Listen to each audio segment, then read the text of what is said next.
ઓય મારા માથા પર હાથ મૂકીને સોગંદ ખાજો કે તમારા જીવનમાં મારા સિવાય બીજું કોઈ નહીં આવે. હું તાર માથા પર હાથ મૂકીને કહું કે મારા જીવનમાં બીજી તો કોઈ જ નહીં આવે. એવું? ચમકા તું જ બીજી છે. અબે સાલે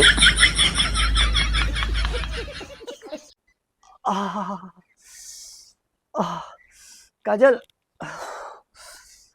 કાજલ શું થાય તમને? શું થયું? જબરજસ્ત દુખાય છાતીમાં શ્વાસ નહીં લેવાતો. તેવું હોય તો ઘડીક શ્વાસ લેવાનો રહેવા દો કે તાણ. અબે સાલે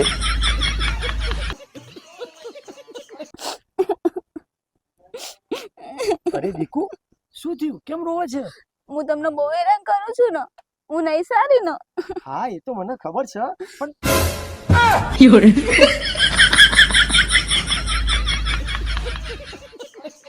કાજલ હા બોલો.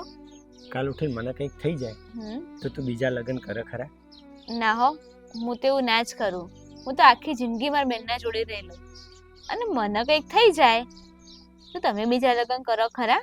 ના ના ગોડી, હું એવું કરતો છું. એવું? મને તમારા ઉપર બહુ જ વિશ્વાસ છે. હું એ તાર બેન જોડે જ રહી લઉં.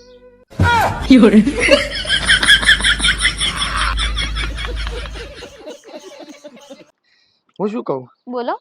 આપણે આ ઘરનું ધ્યાન રાખવા માટે એક કૂતરો રાખી લઈએ તો?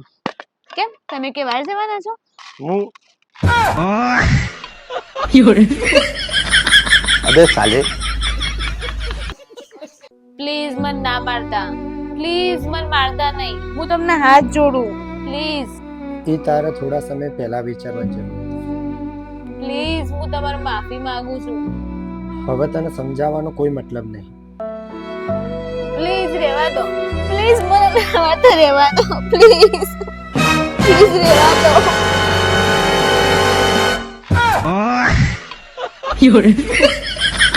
અબે સાલે પપ્પા, આ કમ્પ્લીટ અને ફિનિશમાં શું ફરક છે?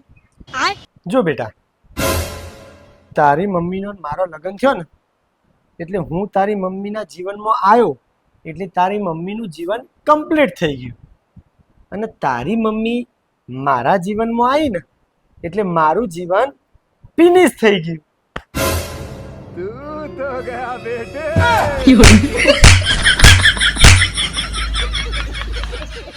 એ રીના, તમે પાક્કી બેનપણી હે ને? ઓવા એમાં પૂછવાનું હોય. તો હું મરી જાઉં તો શું કરો? કોઈ નહીં ગોડી, શમશાનમાં લઈ જઈને અંતિમ સંસ્કાર કરું, બીજું કરું. આજકાલ તો પેલી ભાઈબંધી પૂરી મારા ઘર બાજુ પગે ના મૂકી હવે જીવકે જે માર નાખા હતું.